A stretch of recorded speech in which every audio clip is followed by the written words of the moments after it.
Hey, curious minds, welcome to another deep dive. Today we're exploring some really ancient texts. They offer incredible insights into the human experience of suffering, profound change, and ultimately finding true freedom. Exactly. We're pulling from some truly powerful sources today.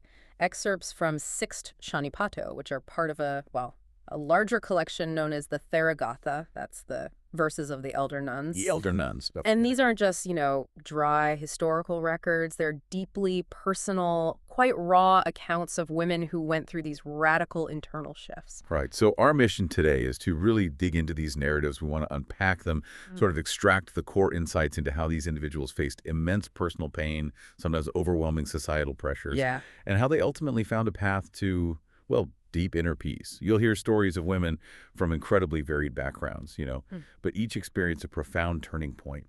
And what's fascinating here, I think, is that these accounts don't just describe the struggles, the pain, they actually illuminate the practical steps taken towards understanding and release. Okay. It's really a powerful testament to how genuine knowledge, when you truly grasp it and apply it, can utterly transform your entire existence.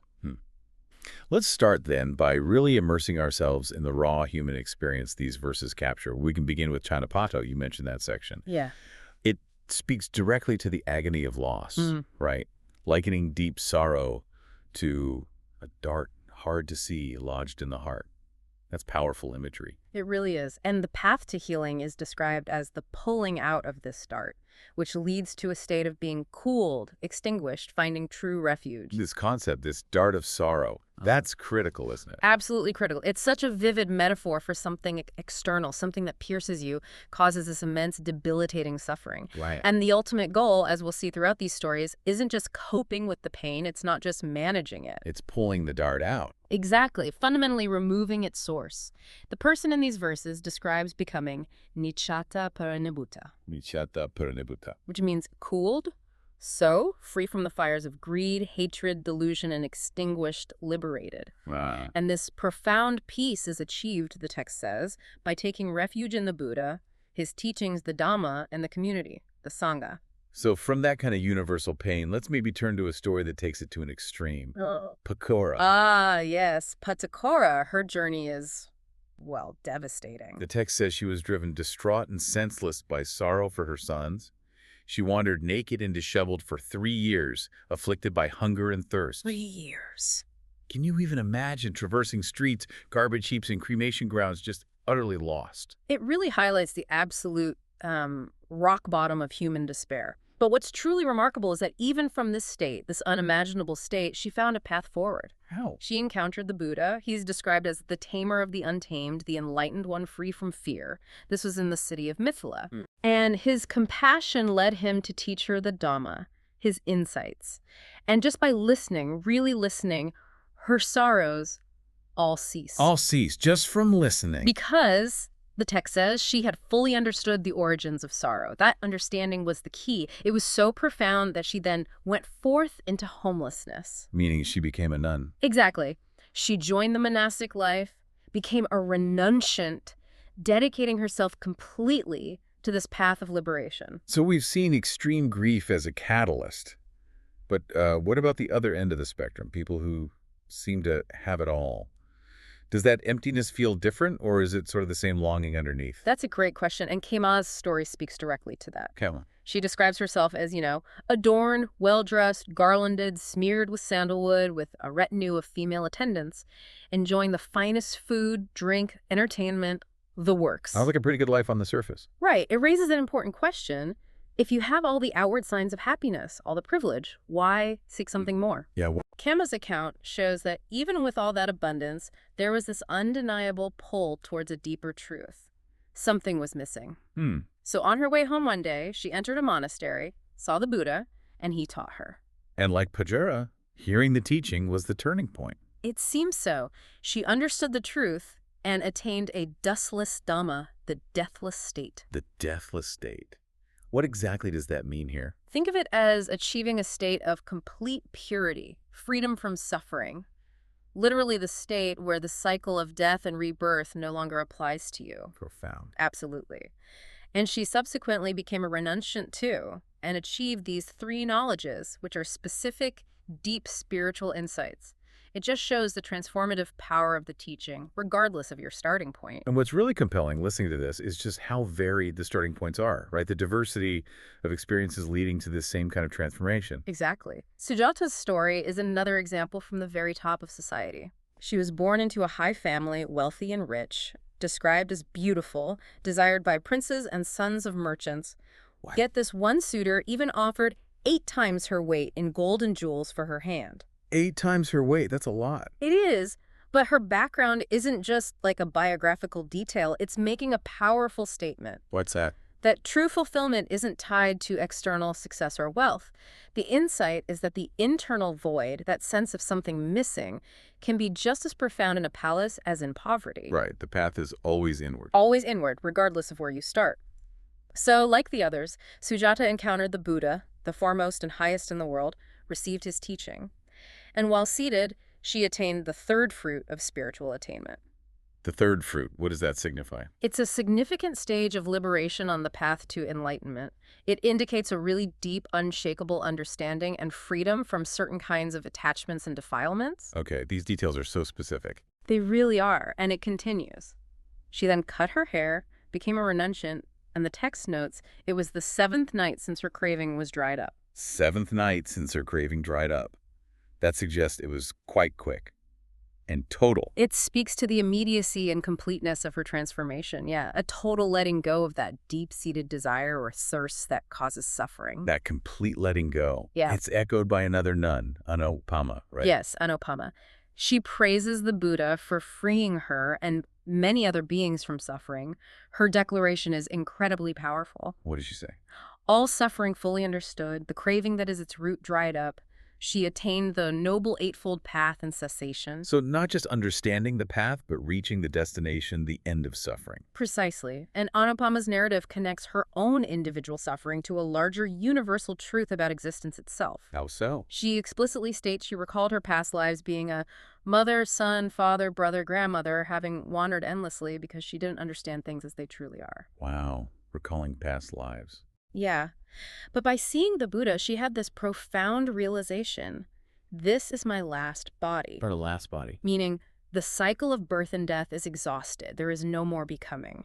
It's this incredible aha moment, the complete end of rebirth itself. That's huge. It is. And she also notes how diligent disciples are a true way to honor the Buddha and attributes Gautama's birth to his capacity to benefit so many, relieving the burden of sickness and death. It highlights that ripple effect. Okay, so we've heard these incredible stories of transformation. It sounds almost instantaneous sometimes.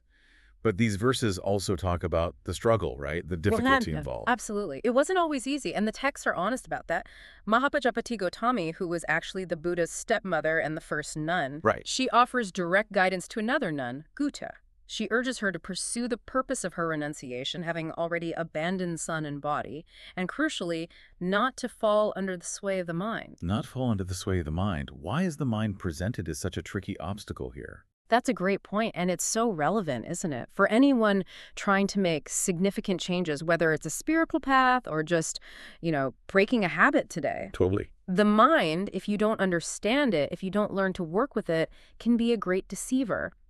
Gautami explains that beings are deceived by the mind and they delight in Mara's realm. Mara's realm was like the realm of illusion and attachment. Exactly. The world of delusion, attachment, sensory pleasures, all the stuff that keeps us trapped in these cycles of dissatisfaction. And that leads us to wander through countless births. So what's the practical advice? She gives very specific, actionable advice. She lists 5 fetters to abandon. Think of these like mental chains that bind us. Okay, what are they? Sensual desire, ill will, or aversion, a fixed self-view, are rigid ideas about who we are clinging to rites and rituals just for show, without understanding. Going through the motions. Right. And the 5th is doubt, particularly skeptical doubt about the path itself. By letting go of these, she says, one will not return to this world. They break free from that cycle. That's a serious list. It is. And she goes on, advising abandoning passion, conceit, ignorance, and restlessness. Cutting these fetters makes an end of suffering, allowing one to live cooled and peaceful in this very life. Cooled and peaceful. That sounds like the goal. And Gutta, the nun receiving this advice, she illustrates the struggle perfectly, doesn't she? She really does. She admits very honestly that she went out of the monastery 4 or 5 times. 4 or 5 times. She left. Yes, because she could not find peace of mind. Her mind was not under control. It's so incredibly relatable, isn't it? Oh, yeah. It shows that even when you're dedicated, even on the path, there are these moments of doubt, difficulty, the urge to just pack it in. What kept her going? Well, her honesty is powerful, like you said. It shows transformation isn't always a smooth upward curve. But she didn't give up. Instead, she approached a nun and respectfully questioned her. She sought guidance. Ah, so she reached out. She did.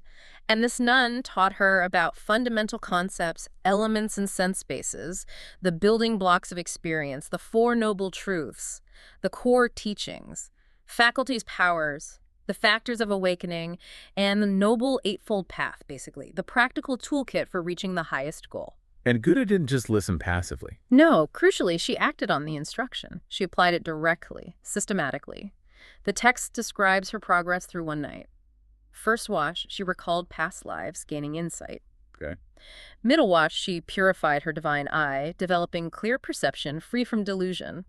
And in the last watch, she shattered the mass of darkness. Shattered the mass of darkness. What a phrase. Symbolizing ignorance. Exactly. The complete eradication of ignorance and suffering. And then, on the 7th day, she declared she extended her leg and shattered the mass of darkness. It sounds like a final, decisive act of liberation. It does. A symbol of her complete freedom.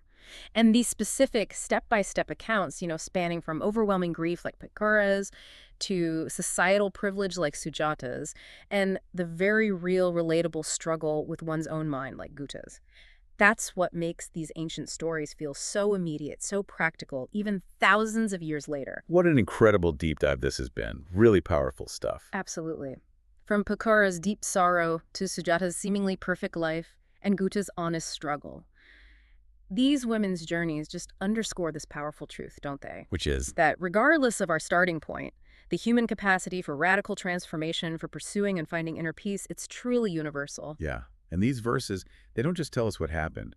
They meticulously hint at how these profound shifts occurred. Right. Through disciplined inquiry, sincere practice, asking questions, getting compassionate guidance. It really invites us to consider our own darts of sorrow, maybe, or those hidden discontents we all have. Are we truly examining their roots, or just, trying to live with the pain?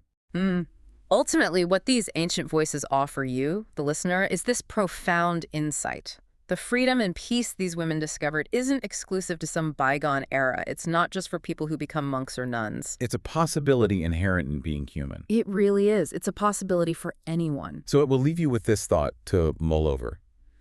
If even from the absolute depths of despair, or from the dizzying heights of worldly success, this kind of radical inner freedom is possible, what assumptions about your own happiness or your own suffering might be worth re-examining right now?